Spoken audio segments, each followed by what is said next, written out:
Ahí. Recordamos a los colegas que todas las charlas que son organizadas y coordinadas por Penalistas Tucumán son grabadas y después subidas a la plataforma de Facebook y de YouTube. Gracias, colegas. Doctor Cajal, por favor. Sí, muy buenas tardes. Desde Penalistas Tucumán tenemos el agrado de presentar al doctor Nicolás Pedro Brito, abogado egresado de la Universidad Nacional Santo Tomás de Aquino, procurador nacional, abogado mediador y fue asesor en la Defensoría del Pueblo de la provincia de Tucumán, también asesor jurídico del Honorable Consejo Deliberante de Aguilares, y autor de diferentes publicaciones, entre las que se encuentran A propósito de la interpretación armónica de las normas, aun cuando la ley no se expresa, que fue publicada en la revista Crónica de Aguilares, y varias publicaciones y opiniones, y hoy nos hablará del derecho de la víctima imputado en el nuevo Código Procesal Penal de Tucumán. Muy buenas tardes, doctor. Se escucha abajo. Desactivar audio, no. Ahí está. Hola, ¿me están escuchando ahí? Perfecto, doctor. Sí, perfecto. Bien, ¿comenzamos? Sí, por favor. Sí. Bueno, primero me voy a presentar. Yo soy el doctor Nicolás Pedro Brito, abogado litigante y aparte estoy asesor de la Defensoría del Pueblo en la legislatura, era del Consejo Deliberante de la Ciudad de Aguilares, y bueno, tengo múltiples publicaciones e inclusive sobre temas de mucha trascendencia. He preparado también un proyecto de constitución para la provincia de Tucumán en forma íntegra, en forma íntegra y total, que ha sido entregada a los constituyentes, y bueno, gracias a Dios, muchos de los postulados que he planteado en la reforma hoy son ley, gracias a Dios, dentro de la Constitución. Bueno, entrando en materia, la materia que hoy nos ocupa es hablar de los derechos y garantías de la víctima y del imputado dentro del nuevo Código Procesal Penal. ¿Estamos hasta ahí? Sí, doctor, perfecto. Bien, bien. Eso significa decir, para entrar en materia, no podemos menos que decir de que contiene una serie de principios, valores de alta gama, de mayor gama, envergadura, que están insertos en la Constitución y son inherentes a la persona misma desde el momento de su vida, de su concepción en el seno materno. Y esa gama de principios, valores que están enquistados dentro de la persona, desde la persona por nacer con ciertos derechos y ciertas garantías, eso lo adquiere con mayor aquiescencia desde el momento que cobra vida. Y son un plexo de valores de amplia jerarquía, de mayor jerarquía, que son inherentes a la condición de ciudadano. Pues bien, hablar de la mejor forma de definir la Constitución, en esto quiero que presten atención y después cuando en el debate o si llegamos a conversarlo, lo digamos si estamos de acuerdo o no, en el concepto de Constitución. Para mí la Constitución es la ley que gobierna a quienes nos gobiernan. ¿Está clarito hasta ahí? Bien.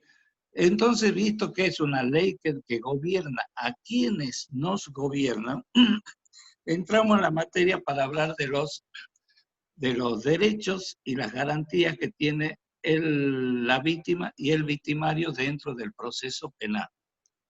Pues bien, acá en el nuevo Código Procesal Penal se han producido una retahíla de apartamiento de principios rectores. Es más, en mi humilde entender,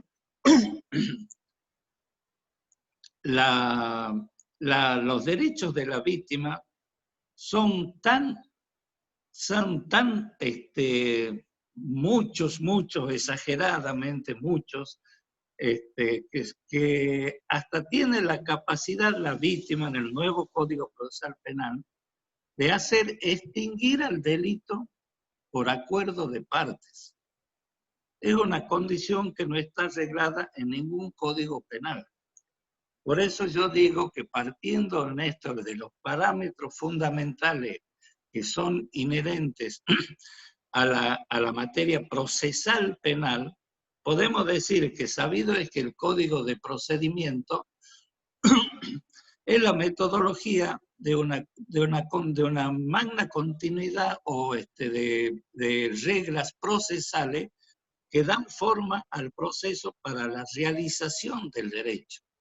Y así lo tenemos dentro del derecho civil, el derecho penal, el derecho laboral, el trabajo. Para la realización de ese derecho sustantivo, tenemos que recurrir necesariamente a la norma procesal.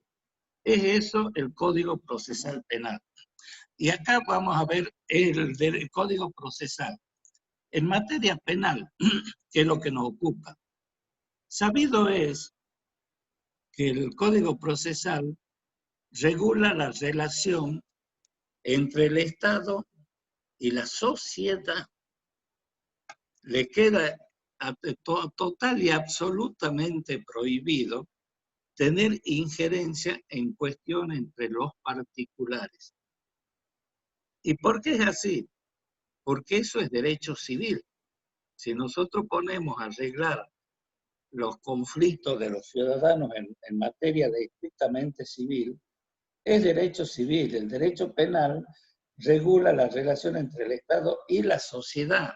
Si nosotros no podemos olvidarnos de la sociedad, o sea, es de suma importancia, lo que la sociedad espera es que no se cometan más delitos, sin importar la voluntad de las partes en un proceso penal como víctima o como victimario, sino que directamente no se cometan los delitos.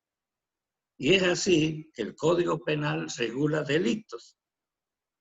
Pero sin embargo actualmente lo estamos tratando como una solución, salida alternativa de conflictos. Y el Código Penal no regula conflictos. Esos conflictos de naturaleza estrictamente civil los regula el Código Procesal Civil.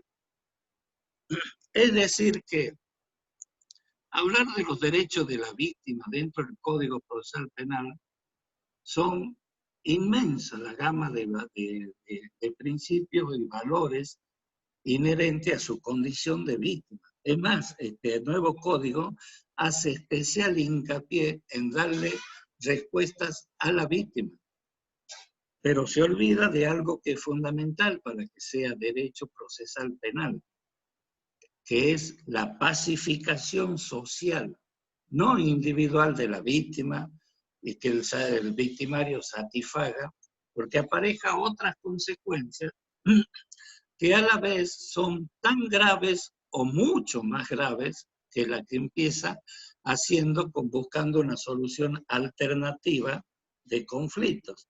Porque ya lo tenemos dicho, que el Código Penal no regula conflictos, regula delitos. Entonces, lo primero que procede en una audiencia con el nuevo Código Procesal Penal es una audiencia de decisión temprana, que le llaman.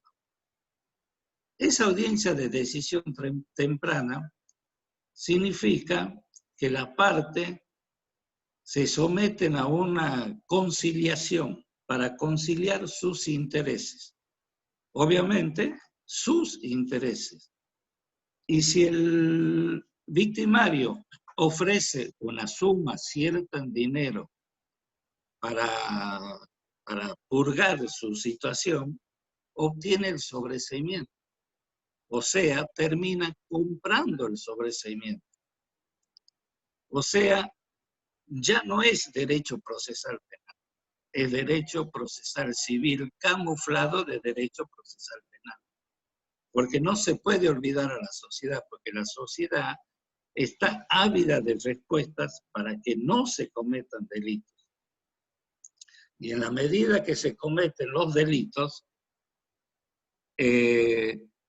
y no sus conflictos, porque no son conflictos los que se regula, sino, es más, se sostiene y siempre se dijo en materia de derecho penal, que es importante la solución del delito con total y absoluta prescindencia de la voluntad de las partes, porque las partes no están llamadas a tener injerencia dentro del proceso penal. El poder punitivo es del Estado. Es el Estado el que tiene que no dejarse ejercer por otra parte dentro del proceso el poder punitivo que le es propio y le pertenece. Por eso decimos que con total prescindencia de la voluntad de las partes. En la audiencia de conciliación que regula el nuevo Código Procesal Penal, lo primero que se hace es eso, conciliar el conflicto de intereses. Si el imputado ofrece una determinada suma cierta de dinero para purgar y pagar parte del daño, para reparar parte del daño causado por el delito, daño el cual nunca es integral, siempre es parcial. Entonces, ofreciendo una suma de dinero, obtiene el sobreseimiento.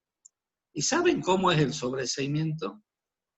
Dice, sobreseer a la persona tal, por acuerdo de partes, por acuerdo de sobreseer total o parcialmente, por acuerdo de partes. ¿Y cómo es esto de que dice por acuerdo de partes si dentro de la estructura del proceso penal es con absoluta prescindencia de la voluntad de las partes? O sea, no existe la extinción por acuerdo de parte en los delitos de acción pública. Y es así que el derecho del imputado, a su vez, el imputado, y acá choca con otros problemas, que el derecho del imputado es conciliar primero, donde es sometido a que pague una suma de dinero o, en definitiva, la cárcel. Y acá es discriminatorio, porque es lo que van a poder zanjar el problema, la situación, y comprarlo al sobreseimiento, van a ser aquellas personas dotadas de fortuna. Por lo tanto, aquel que no tenga plata para pagar, su destino es el proceso y eventualmente la cárcel. Para ello no hay conciliación, no hay otra vía de separación. Por lo tanto, es discriminatorio. Y a la vez es extorsivo para la víctima, porque la víctima está sometida a un estado de situación que no es querido por eso. Por ejemplo, le exponen, tiene que recibir algo o nada por el delito. Y la víctima, entre todo y nada, opta por algo. Y ese algo le permite que no haya proceso. Actualmente yo no tengo conocimiento desde que viene el Código Procesal que se haya hecho ni siquiera un juicio oral en debate oral y público. Todos los juicios son conciliados, son acordados, por eso las estadísticas nos vienen mostrando que se ha hecho 6.000 audiencias, 5.000 audiencias, pero son ese tipo de audiencias, de conciliación, donde inclusive la víctima puede ir sin abogado. En muchos casos, el victimario también va sin abogado, o si no lo notifican de la audiencia y se le manda vía WhatsApp todo el abogado, el defensor oficial. O sea, también atenta contra el ejercicio profesional de la abogacía. Este código es a la vez, ustedes van a decir, bueno, queríamos conocer los derechos de la víctima y del imputado. Pues yo los resumo de la siguiente manera. Los derechos de la víctima son de conciliación y los derechos del imputado son de conciliación. La víctima tiene un poder inmenso dentro del Código Procesal Penal nuevo, que es extinguir la acción por acuerdo de parte. Con su sola voluntad, la acción queda extinguida. Y eso no existe en ninguna otra parte del mundo. Es además este código que yo no le veo mucho futuro, le digo sinceramente, porque es violatorio de derechos humanos. Hay una retahíla de derechos humanos que están lesionados por la implementación de este código. Por ejemplo, el principio del juez natural, que es la mejor garantía para los litigantes del proceso penal, es el principio del juez natural. Ahora ya el juez natural no existe más. ¿Saben cómo se llama ahora? Colegio de jueces. Y un colegio de jueces no existe en ninguna constitución del mundo, en ninguna constitución del mundo ni en ningún sistema de procedimientos. No existe directamente. Acá se han creado algo, dice, vamos a hacer un colegio de jueces. O sea que ese artículo que la Constitución nos decía, todo ciudadano tiene el derecho a ser oído por un juez competente, independiente e imparcial, ya no existe más. Porque además de ser competente, que no lo es porque no es el juez natural, sino un colegio de jueces que es sorteado con posterioridad al hecho, la Constitución dice del juez natural que el hecho es que el juez debe ser designado con antelación a que ocurra el hecho objeto de juzgamiento. ¿Me entiendes? O sea, el juez natural no existe, es sorteado con posterioridad al hecho. Y aquí hay algo muy grave, porque el juez natural es el primer derecho humano que tiene un ciudadano sometido a causa penal, el principio del juez natural. No del colegio de jueces, porque además que dice todo ciudadano tiene el derecho a ser oído por un juez competente, independiente e imparcial, designado con anterioridad a lo que ocurre el hecho. Eso ya no existe en este sistema nuevo. Yo también interpuse un amparo contra la Corte por este tema recientemente. Lo han dictaminado como primer trámite que se le informe a la Corte, se le corra vista luego de pedirme copias, porque lo hice al amparo en una hoja y media, en una carilla y media. Porque lo único que he puesto, el nuevo Código de Procedimiento es violatorio de derechos humanos y procedo a denunciarlo. Y le han corrido vista que acompañe copia para que se les remita a la Corte y evacúe el traslado del artículo 21, que haga un informe pormenorizado, dice, y detalladamente de los derechos humanos lesionados. Entonces, como les digo, el debido proceso legal tampoco existe ya, porque no hay acusación, no hay defensa, no hay pruebas ni hay sentencia. Todas las sentencias que se han dictado desde que está en vigencia este código son por conciliación, por extinción del delito por acuerdo de partes. Y eso no existe en el Código Penal. Está en el artículo 59 del Código Penal y están los modos de extinción del delito.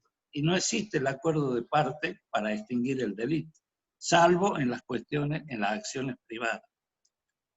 Otra cuestión más que tiene este código, que en principio son derechos y garantías que decimos de la víctima y del imputado, pero se traduce en lo que yo le estoy mencionando ahora. El principio de legalidad, que es el artículo 9 de la Convención Americana de Derechos Humanos, que dice el principio de legalidad y retroactividad de la ley. Son dos artículos, parámetros que integran el artículo 9 de la Convención Americana de Derechos Humanos. El principio de legalidad es que tenemos que investigar todo lo que llegue a conocimiento del juzgado, todo lo que se denuncie debe ser investigado. No existe de mayor o menor cuantía, no existe interés en no investigar o no investigar, porque la facultad punitiva del Estado es insoslayable, no se la puede dejar de lado. es la punición del Estado que tiene. Y esa facultad punitiva lo conlleva a ejercitar el principio de legalidad, que a la vez la legalidad es el paradigma del Estado de Derecho, es el gobierno de la ley, no de las personas. Es el gobierno por imperio de la ley. Y es así como debe ser tomado. Entonces, si nosotros sacamos el principio de legalidad, que también lo saca el código, que ya no lo regula, sino que opta por el criterio de oportunidad, este criterio de oportunidad es inaplicable por cuanto es un mero criterio. Es personal y es sujeto a revisión por otras personas. En cambio, el principio es una alta gama de valores de derechos inherentes a la persona misma por su sola condición de tal. Eso le confiere una serie de principios que son garantías constitucionales que son inherentes a su sola condición de persona. Y a la vez, el artículo 9 de la Convención Americana de Derechos Humanos, que también nos dice retroactividad de la ley. ¿Saben lo que significa retroactividad de la ley? Que iniciado el proceso penal, no puede detenerse por nada, ni conciliarse, ni mediarse, ni volver hacia atrás, sino que se orienta hacia una sentencia total y definitiva y cierta en un caso concreto. Así se debe terminar el debido proceso legal, que tampoco existe ya. El principio de legalidad, que se debe investigar porque es el paradigma de un Estado de Derecho, eso es la esencia que nos conlleva a decir vivimos en un Estado de Derecho. Se debe investigar todo lo que se denuncia. Y todo lo que se denuncia debe ser objeto de investigación. En lugar, no se puede retrotraer bajo ninguna circunstancia hacia atrás, que es lo que también se conoce como principio de preclusión de la ley. O sea, a donde se llega por la vía procesal no se puede volver atrás, y menos conciliar, arreglar, buscando la voluntad de la parte que acepte lo que se le propone y decir extinción por acuerdo de parte. Esas son las sentencias que están saliendo ahora. Pues bien, hablar de un poco de las garantías constitucionales significa también dejar entrever el estado de situación que nos crea esta otra circunstancia que ya trae aparejada el nuevo Código Procesal Penal. Dar el tiempo necesario al imputado para que prepare su defensa. Tampoco existe el deber de darle el tiempo al imputado para que prepare su defensa, por cuanto ya la primera etapa que se hace es la conciliación, no para que se defienda. O sea, se lo convoca para que concilie, que se llama la oficina de decisión temprana. Y esa oficina de decisión temprana no tiene nada de proceso penal. Es más, lo único que se documenta si llegan a acuerdo o no.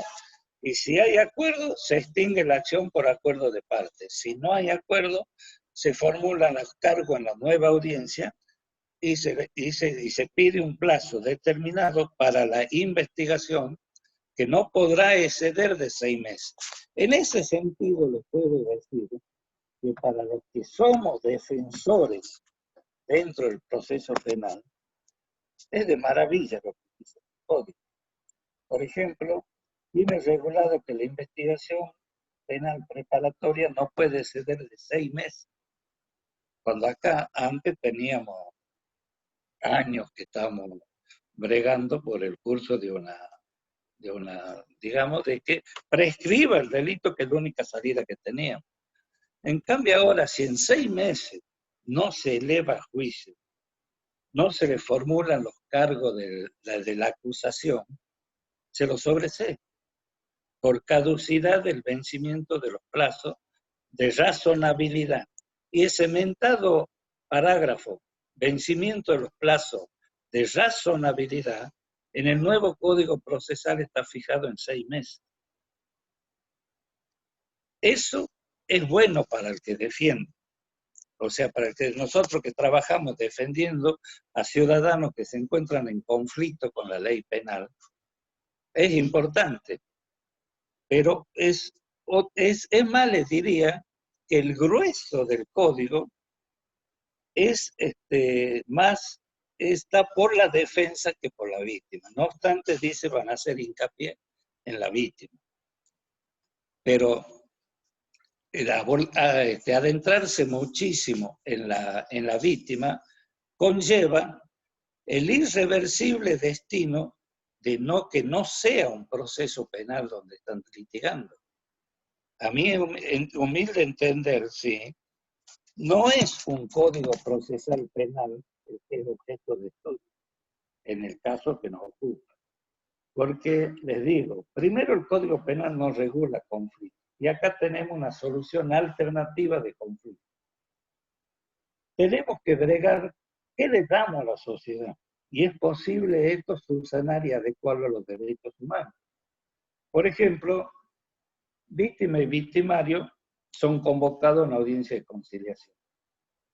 Forzando el trámite de la voluntad de las partes, porque el delito no requiere la voluntad de las partes, lo que la ley sanciona es la comisión del que defraudare, el que hurtare, el que robare, el que matare a otro, todo, es la conducta que sanciona. Y esa conducta es con total prescindencia de la voluntad de la parte, lo que diga la parte, que quiere ser o no quiere ser. El ser y el no ser no es parte del derecho procesal penal. Es la conducta, y ahí tenemos dos ramas que nos determinan bien. El causalismo, cuando la conducta del imputado ocasione un daño que pueda ser un resultado dañoso, que es actuar con dolo, y el otro, el finalismo, que analiza si tuvo la finalidad o no